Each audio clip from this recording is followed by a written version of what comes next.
Ya, terima kasih Anda masih menyaksikan iNews Malam pemirsa. Polisi menetapkan Kades Kohot Arsin bin Asib bersama 3 orang lainnya sebagai tersangka kasus pagar laut Tangerang. Para tersangka diduga memasukkan dokumen untuk penerbitan sertifikat pagar laut.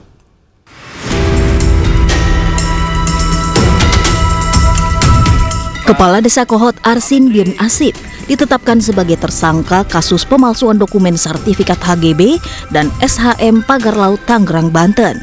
Selain Kades Kohot, polisi juga menetapkan 3 orang lainnya termasuk Sekdes Kohot. Para tersangka juga telah dicekal untuk bepergian ke luar negeri.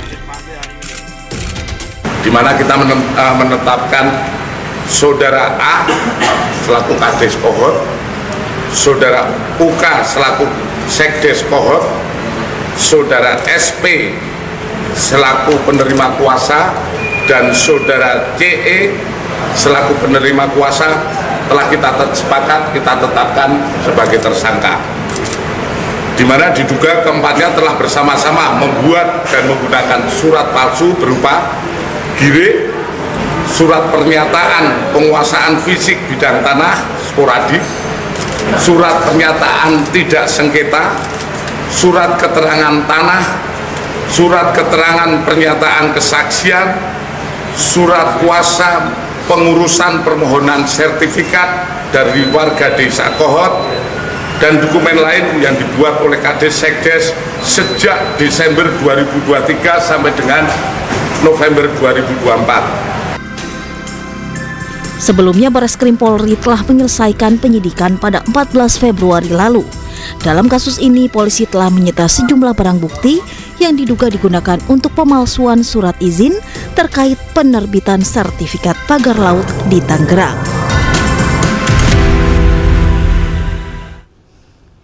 Pemirsa, Hotman Paris datang memenuhi panggilan Bareskrim sebagai saksi atas laporan Pengadilan Negeri Jakarta Utara kepada pengacara Rasman Nasution bersama timnya yang dianggap membuat gaduh di dalam persidangan.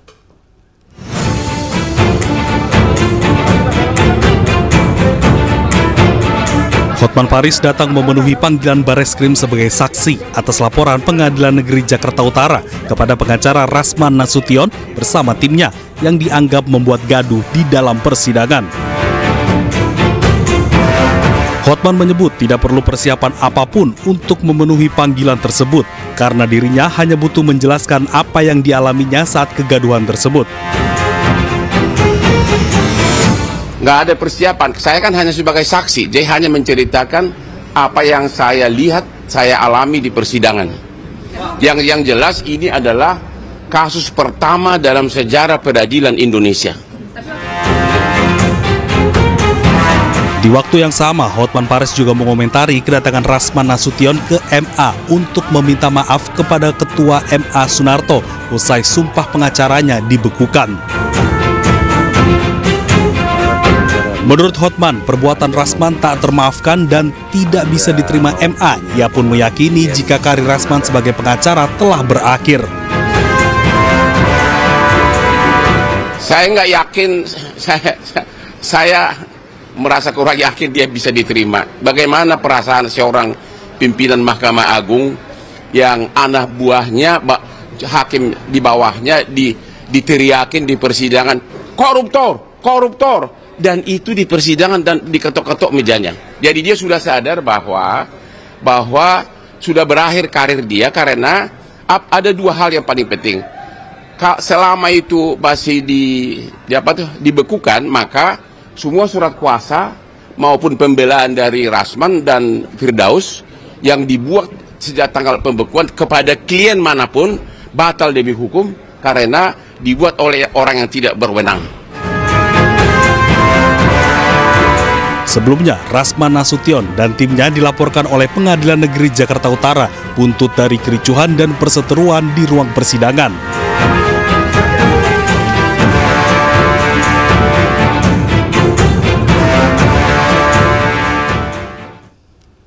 Ya, praktisi hukum Rasman Arif Nasution mengomentari pelaporan dirinya ke polisi oleh PN Jakarta Utara. Menurut Rasman, harusnya institusi yang diwakili Ketua PN yang melaporkan dirinya ke polisi terkait contempt of court atau penghinaan pengadilan. bahwa itu melaporkan Anda. Kayak melaporkan Anda itu adalah institusi. Yes. Apakah Kalau itu institusi wajar? harus Menurut Anda itu nggak wajar? Harus lembaga. Kalau Yang melaporkan Anda itu atas nama contempt of court, harus orangnya dong. Harus orangnya. Harus ketua. Dalam hal ini hakimnya. Ini ketua PN. Dalam hal ini ketua PN. Ketua PN. Bukan dari institusinya. Bagaimana? Bukan institusi. Institusi bukan pribadi. Ketua PN itu mewakili institusi dari kelembagaan peradilan. Bukan PT Pengadilan Tinggi yang di atasnya atau Mahkamah Agung. Atas perintah Mahkamah Agung. Atas perintah, tapi yang melaporkan bukan mereka.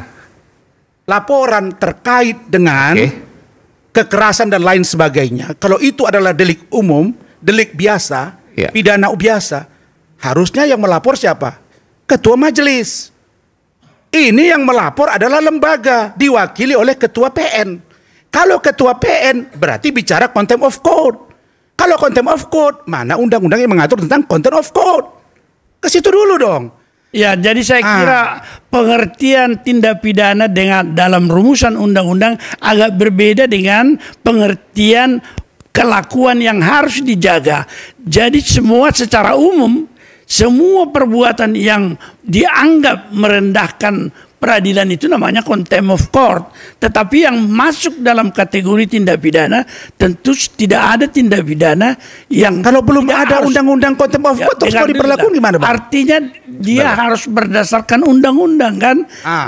Tetapi dalam kategori sebagai perbuatan yang dianggap menghina peradilan karena tidak menjaga ketertiban itu tidak dianggap tidak selalu masuk dalam kategori pidana kan.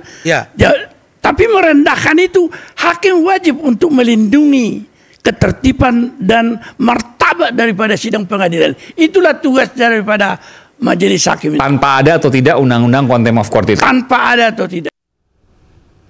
Ya, buntut kegaduhan dalam kasus Rasman dan Hotman Paris berujung adu sumber kekayaan Hotman Paris versus Firdaus Oiwobo membuat keduanya terlihat saling sindir. Aset saya punya gunung kok. Di BSD, dekat BSD Parung saya punya gunung. Iya. Saya punya gunung, saya punya tanah beberapa hektar di Jakarta Selatan, saya punya tanah di Tangerang berapa hektar, di kampung saya berapa puluh hektar saya punya. Jadi kalau aset saya nggak kalah sama Hotman.